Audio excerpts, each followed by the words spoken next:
आशिकानों दा देश दिखाया करो जी कदी साडी गल। বলিউডে বরাবরই নিজেকে আউটসাইডার বলে দাবি করেছেন অভিনেত্রী কঙ্গনা রানাওয়াত। বহু বছর ধরে লড়াই করে জায়গা করে নেওয়ার অভিজ্ঞতা একাধিকবার ভাগ করে নিয়েছেন তিনি। সম্প্রতি দেওয়া এক সাক্ষাৎকারে কঙ্গনা ফের শানালেন তোপ, দাবি করলেন ইন্ডাস্ট্রির বেশিরভাগ নায়কই বদমাশ।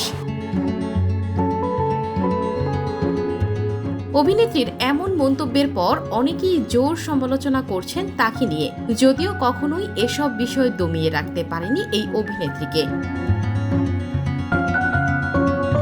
সাক্ষাৎকারের সঞ্চালক যখন জানতে চান কখনো কোনো নায়কের অনাকাঙ্ক্ষিত ব্যবহারের মুখোমুখি হয়েছেন কিনা, কঙ্গনা জবাব দেন, আমি খুব বেশি বলি নায়কদের সঙ্গে কাজ করিনি, কারণ বলিউডের বেশিরভাগ নায়কগুলোই চূড়ান্ত অসভ্য।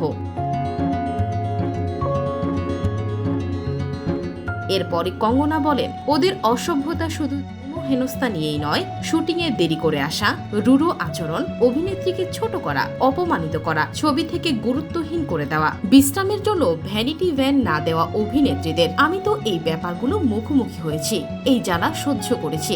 আমার বিরুদ্ধে কতগুলো মামলাও করলো শুধু এই কারণে যে আমি এসব মেনে নেইনি। অথচ ইন্ডাস্ট্রির বেশিরভাগ মেয়েই চুপ থাকে, তাই ওদের আমার ব্যাপারে মনে হয়েছিল এত অহংকার কিসের।